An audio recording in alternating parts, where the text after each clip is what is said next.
Mga kapuso, sa halip na dagdag kita, perwisyo ang nakuha ng call center agent mula po sa kanyang katrabaho na wanted pala sa mga kaso ng estafa na may kaugnayan sa carnapping. Ang nabistong modus ng suspect na mga call center agent daw ang punteriya. Alamin sa aking eksklusibong pagtutok. Magkasama sa trabaho ang call center agent na tatawagin naming si Ivy at ang suspect na inalyasan ng mga pulis na si Kath. Ayon kay Ivy, pinakisamakan daw siyang mabuti ni alias Kat at makaraan ng ilang buwan, inalok siya nito ng extra income. Sasabihin po nila na yung pangalan ko po is gagamitin para makapag-release po sila ng sasakyan. Magbibigay po sila na, yung na-receive ko po kasi before 10,000 po eh. Nagdalawang isip daw noong una si Ivy pero kinagat pa rin niya ang offer. May agam-agam ako kasi what if, saan mapupunta yung sasakyan? Sino yung bibili? Sino yung sasalo? So, dahil nga po, ka-work ko po siya before, nagtiwala po ako. Yun po yung malaking pagkakamali ko.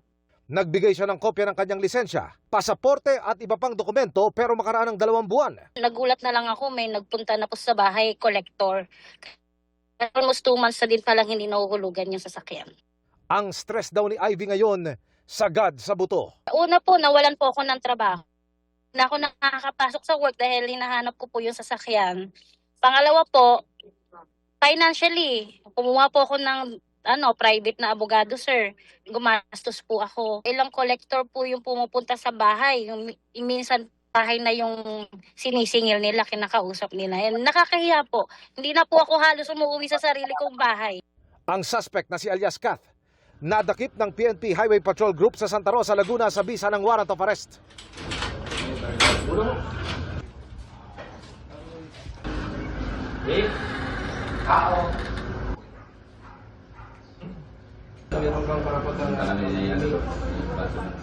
Ayon sa pulisya, ang suspect wanted sa mga kaso ng estafa na may kaugnayan sa technical carnapping at ang kanyang target, mga call center agent.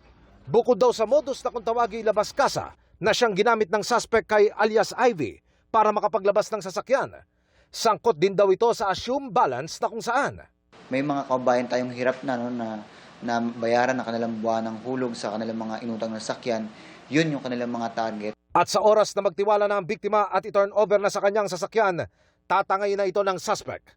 No comment siya sa ngayon sa kasong ito, pati na sa iba pang kalintulad na kaso, naaabot na raw sa milyon-milyong pisong estafa case. Marami tayo pang hinahanap pa na kasama. Naniniwala din ang ating PNP-HP sa ngayon na hindi ito magagawa ng isang tao lamang. Ang isa pa sa hinahanap ng HPG at pinapakiusapang sumuko na, ang babae na ito na nasa larawan na umano'y pinagpapasakan ng kotse ni alias Kat. Ibalik nila yung sasakyan. Sana po pa-realize niya na mali po talaga yung ginawa niya. Paalala ng pulisya, lalo sa mga gusto ng isuko ang inuhulugang sasakyan.